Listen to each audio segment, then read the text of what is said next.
आत्मिक विकास।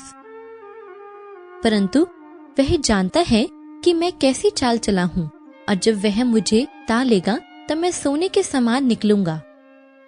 क्योंकि यहोवा जिससे प्रेम रखता है उसको डांटता है, जैसे कि बाप उस बेटे को जिसे वह अधिक चाहता है। और जो मिट्टी का बर्तन वह बना रहा था वह बिगड़ गया, तब उसने उसी का दूसरा बर्तन अपनी समझ के अनुसार बना दिया।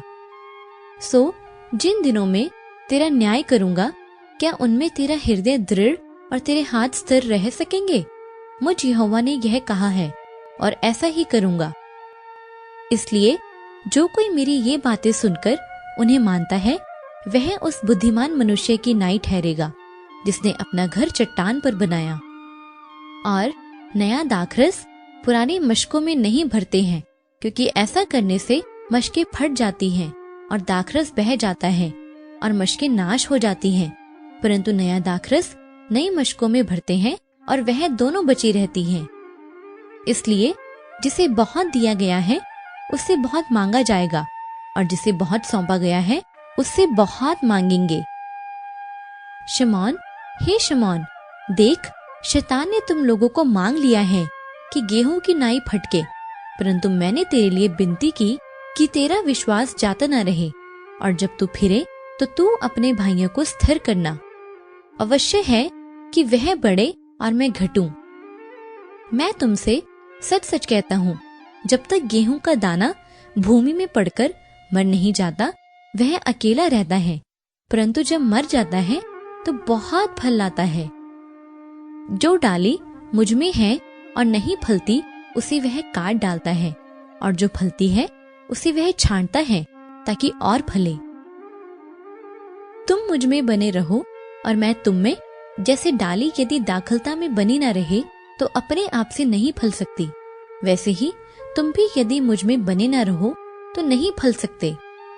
और न अपने अंगों को अधर्म के हथियार होने के लिए पाप को सौंपो, पर अपने आप को मरे हुओं में से जी उठा हुआ जानकर परमेश्वर को सौंपो, और अपने अंगों को धर्म के हथियार होने के लिए परमेश्वर को सौंपो। इसलिए हे भाइयों, मैं तुमसे परमेश्वर की दया स्मरण दिलाकर विनती करता हूँ कि अपने शरीरों को जीवित और पवित्र और परमेश्वर को भावता हुआ बलिदान करके चढ़ाओ। यही तुम्हारी आत्मिक सेवा है। और इस संसार के सदृश ना बनो, परंतु तुम्हारी बुद्धि के नए हो जाने से तुम्हारा चाल चलन भी बदलता जाए, जिससे तुम परमेश्वर की भली और भावती और सिद्ध इच्छा अनुभव से मालूम करते रहो। इसलिए हम हियाव नहीं छोड़ते, यद्यपि हमारा बाहरी मनुष्यत्व नाश भी होता जाता है, तो भी हमारा भीतरी मनुष्यत्व दिन प्रतिदिन नया होता जाता है, क्योंकि हमारा पल भर का हल्का सा क्लेश हमारे लिए बहुत ही महत्वपूर्ण और अनंत जीवन महिमा उत्पन्न करता है। तुम किसी ऐसी परीक्षा में नहीं पड़े जो मनुष्य के सहने से बाहर है, और परमेश्वर सच्चा है, वह तुम्हें सामर्थ्य से बाहर परीक्षा में न पड़ने देगा, वरन परीक्षा के साथ निकास भी करेगा कि तुम सह सको। क्योंकि यद्यपि हम शरीर में चलते फिरते हैं तो भी शरीर के अनुसार नहीं लड़ते, क्योंकि हमारी लड़ाई के हथियार शारीरिक नहीं पर गढ़ों को ढा देने के लिए परमेश्वर के द्वारा सामर्थी है। और उसने मुझसे कहा, मेरा अनुग्रह तेरे लिए बहुत है, क्योंकि मेरी सामर्थ निर्बलता में सिद्ध होती है। इसलिए मैं बड़े आनंद से अपनी निर्बलताओं पर घमंड करूंगा कि मसीह की सामर्थ मुझ पर छाया करती रहे। इस कारण मैं मसीह के लिए निर्बलताओं और निंदाओं में और दीर्घता में और उपद्रवों में और संकटों में प्रसन्न हूँ, क्योंकि जब मैं निर्बल होता हूँ तभी बलवंत होता हूँ। और मुझे इस बात का भरोसा है कि जिसने तुम में अच्छा काम आरंभ किया है वही उसे यीशु मसीह के दिन तक पूरा करेगा। विश्वास की अच्छी कुश्ती लड़ और उस अनंत जीवन को धर ले जिसके लिए तू बुलाया गया और बहुत गवाहों के सामने अच्छा अंगीकार किया था। मसीह यीशु के अच्छे योद्धा के नाई मेरे साथ दुख उठा।